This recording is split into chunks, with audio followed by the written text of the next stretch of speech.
Hi everyone, meteorologist Brian Bennett. Here's a very latest update on Tropical Storm Eta. Winds are blowing sustained at 65 miles per hour. If it strengthens by 9 more miles per hour, then we will be dealing with a low-end Cat 1 hurricane, and that is a possibility over the nighttime hours and into your early Wednesday morning that it could actually intensify a little bit more. It's moving off to the north-northeast right around 9 miles per hour, so that's going to take it right into the Tampa Bay area during the latter half of your Wednesday. Here's the latest track from the National Hurricane Center. They have shifted the track eastward a little bit, which I do agree with. Right now they have it possibly making landfall right around the Crystal River area. But regardless of that, I would say the possibility for landfall really exists anywhere from about Pinellas County all the way up to about Cedar Key. And regardless of where the actual center of circulation moves on shore, the storm is sheared quite a bit, so it's blowing a lot of moisture to the eastern half of the storm. So regardless of the exact landfall, we're looking at the potential for heavy rain, gusty winds, storm surge risk, and even an isolated tornado in the Florida peninsula, and especially in the Tampa Bay area, and even all the way down to Fort Myers, and even as far north as the Big Bend area.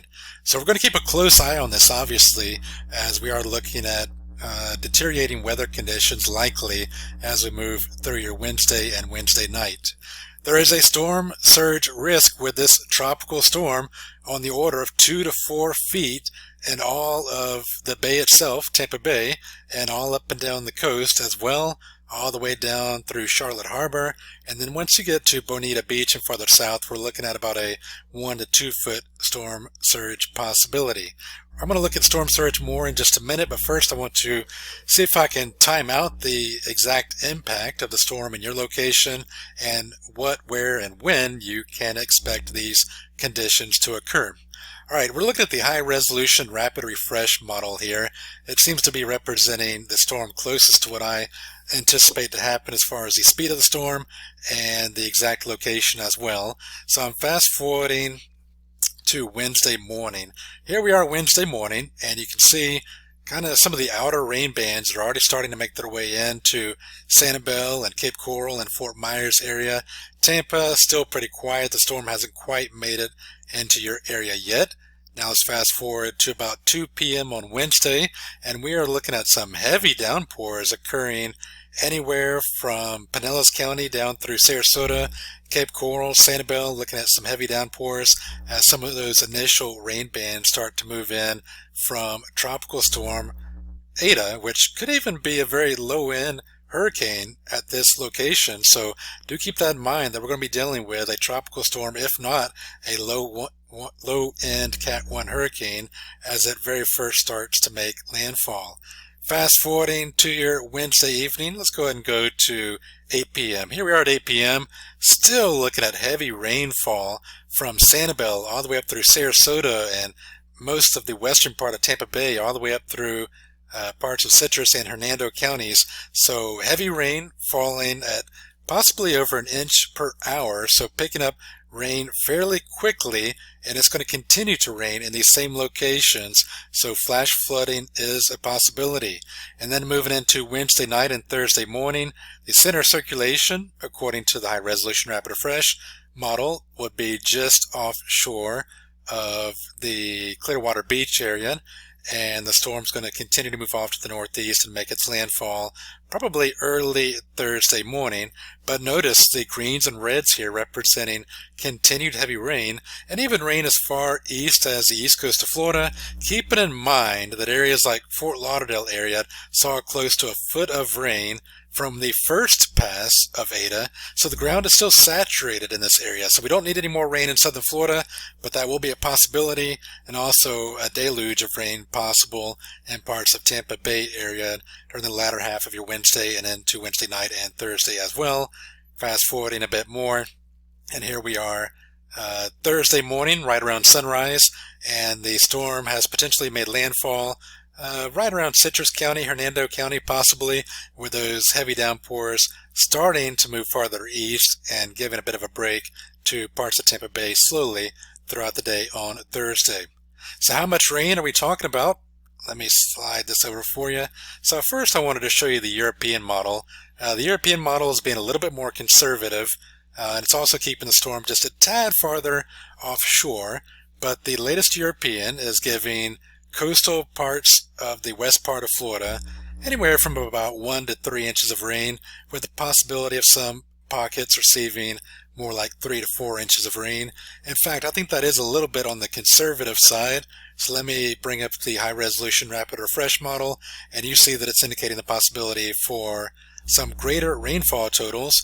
The purple here represents the possibility for 6, maybe 7, maybe 8 inches of rain anywhere in this purple area, which would include much of the west coast of Florida, anywhere from Sanibel up through Sarasota, and even parts of Tampa and St. Petersburg as well. So the potential does exist for some localized flooding. So keep that in mind as the storm moves in. And if roads do flood, please don't try to drive through them. Turn around and don't drown, is the old saying from the National Weather Service. Now, what type of wind are we talking about? Let me bring this up to the latest model here. Here we are looking at the 0Z run of the high resolution rapid refresh. And let's take this to sunrise on your Wednesday morning, and notice that we have those counterclockwise winds blowing around the storm. So we're looking at winds coming out of the southeast for much of the Florida peninsula, kind of breezy in the Sanibel area and Cape Coral in the morning time hours, but not too much for Tampa Bay area. Fast forward to 2 p.m. Wednesday afternoon, and we are looking at winds gusting on the order of about 50 to maybe 60 miles per hour in the Sanibel area. Head up to Sarasota and maybe even parts of Pinellas County beaches, and winds could be gusting on the order of about 40 to 50 miles per hour as well. Let's fast forward to Wednesday evening. The storm continues to track off to the northeast. Some of these dark brown colors indicate the possibility of a wind gust on the order of about 60 miles per hour, if not an isolated report of maybe a 70 mile per hour wind gust is not completely out of the question for any coastal locations. Right along the beach, of course, is where you'll see the strongest winds. Once you get inland a little bit, you have a little bit more of an impact or from the friction of the trees, and that kind of slows the wind down a little bit. But regardless, looking at gusty conditions, especially along the west coast of Florida as we move into Wednesday evening and continuing through Wednesday night. Here we are at about 1 or 2 o'clock in the morning Wednesday night. The center of circulation is just offshore, so this would be the strongest winds that we would expect occurring again Wednesday night and early Thursday morning, and we could see wind gusts on the order of 50, 60, maybe again 70 miles per hour, and some exposed locations anywhere in parts of coastal Pinellas County or even parts of South Tampa. Perhaps could even see a really strong wind gust exceeding 60 miles per hour. So strong winds are a possibility with this tropical storm as it makes its progress through the Tampa Bay area. All right, I mentioned that storm surge was a risk. Obviously, tide is an important thing to look at, those low tides and high tides. So let me show you that real quick here. So let me drag this down just a little bit more. Okay, these are the tide cycles for Clearwater Beach. Let me even drag this over just a little bit more to make sure you can see the times and the heights and everything. Okay, so on your Tuesday night, we're going to have low tide at about 2 a.m. at Clearwater Beach, and then we'll have high tide at about 7:20 at Clearwater Beach, and then low tide at 2:19 p.m. And then this isn't really a good thing here. We're getting high tide at 8:30 p.m. and that's when the winds are going to be picking up in the Tampa Bay area. So we're getting high tide and winds picking up at the same time. And notice the swing in tide is pretty drastic, from about 0 feet above mean sea level to about 2 feet above mean sea level. So the water will be going up and down just naturally based on tidal cycles by about 2 feet.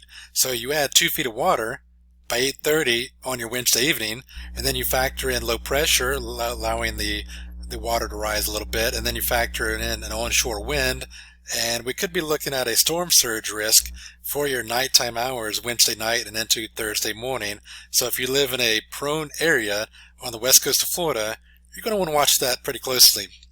I mentioned that a tornado is a possibility on the right front quadrant of any tropical system. We always see the possibility for something tornadic. This is a model outlook here. This is called the Significant Tornado Parameter Outlook by the High Resolution Rapid Refresh model. And wherever you see the purple colors, that's where the model is indicating the possibility for some wind shear. So you can see some pockets of wind shear moving on shore with the storm. So I wouldn't be surprised at all if we were to have a waterspout develop and possibly move on shore, or maybe even a weak, quick tornado develop in one of those rain bands as they move on shore as well. So you want to stay alert to the skies and your weather radio late Wednesday night and into Thursday morning for the possibility of a weak tornado developing and possibly moving through parts of the west coast of Florida and especially Tampa Bay. Alright, so this is another parameter we're looking at here. This is actually the maximum wave height forecast, and you'll see that we're going to have some pretty big waves. Look at this. While the storm is offshore of Sanibel, we're going to have waves that are topping out at around 40 feet. We're talking 40 feet waves offshore, fortunately offshore of Sanibel, but some of those large waves will make their way towards the coastline, which means 10, maybe 12-foot waves as you approach the Sanibel and Fort Myers area. And as that storm moves north, we'll see the larger surf, the larger waves move up into the Tampa Bay area. So erosion will be an issue. Strong, dangerous surf and will be an issue. And obviously the risk for storm surge is going to be a concern into Wednesday night and Thursday morning as well. So we're kind of looking at the gamut that you would expect with a tropical system. So fortunately, we're not dealing with a major hurricane, but we will be dealing with a tropical storm and maybe even close to a Cat 1 hurricane as this approaches and impacts the west coast of Florida and Tampa Bay. What you're looking at right here is the current power outages across the state of Florida. Currently no power outages, obviously, as we've been dealing with pretty tranquil weather, but as we move through Wednesday night, I wouldn't be shocked if we start to see power going out in a few locations due to a few limbs coming down, maybe even a tree or two that could drop the power. So it doesn't hurt to make sure that your generator is working while you still have a little bit of time on your Wednesday morning and early afternoon before the storm moves in, and just make sure that's gassed up. Just in case the power happens to go out, you'll have that ready to go. Alright, that is the latest with the tropical storm. I'm going to have an update again on Wednesday, and if anything changes, obviously I will pop another update all up on social media. Until then, thank you for watching, everybody, and please remain safe.